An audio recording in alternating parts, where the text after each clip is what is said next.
गोकुळ सोबत गोकुल. कागलमध्ये घाटगेंच्या बदल्यात घाटगे, भाजपची नवी खेळी.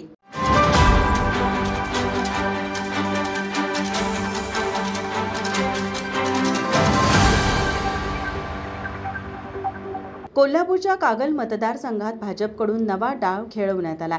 समजीतसिंह घाटगे यांची भाजपमधून एक्झिट निश्चित झाल्यानंतर संजय घाटगे आणि त्यांचे पुत्र अमरीश घाटगे यांना भाजपमध्ये सामील करून घेण्यात आले. मुंबईत कमळ हाती घेऊन त्यांनी आपल्या राजकीय प्रवासाला नव्याने सुरुवात केली आहे. संजय घाटगे आणि त्यांचे पुत्र अमरीश घाटगे यांना पक्षात घेऊन भाजपने कागलमध्ये घाटगेंच्या बदल्यात घाटगे अशी राजकीय खेळी केली आहे. संजय घाटगे यांचा राजकीय प्रवास अनेक वळणांनी गेला आहे. शिवसेनेपासून सुरुवात करून काँग्रेस, स्वाभिमानी शेतकरी संघटना, ठाकरे गट आणि अखेर भाजपपर्यंत त्यांनी पक्ष बदलले आहेत. दरम्यान त्यांनी हसन मुश्रीफ यांचा पराभव केला. काँग्रेस जिल्हाध्यक्ष पद मिळवलं, पण वादामुळे ते पद गमावलं. त्यांच्या बदलत्या भूमिका आणि युतींमुळेच ते कायमच चर्चेत राहिलेत. कागलमधील राजकारण व्यक्तिकेंद्रित गटांवर आधारित आहे. येथे भाजप अजूनही मजबूत स्थान मिळवू शकलेले नाही. सध्या हसन मुश्रीफ, समजीतसिंह घाटगे आणि संजय मंडलिक हे 3 प्रमुख गट प्रभावशाली आहेत. संजय घाटगे यांचा गट तुलनेत कमकुवत असला तरी त्यांचे राजकीय उपद्रव्य मूल्य लक्षात घेता भाजपने त्यांच्यावर डाव खेळला आहे.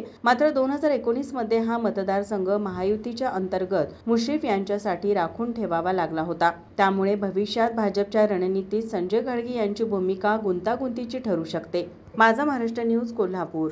ताज्या घडामोडी पाहण्यासाठी माझा महाराष्ट्र न्यूजला आजच सबस्क्राईब करा.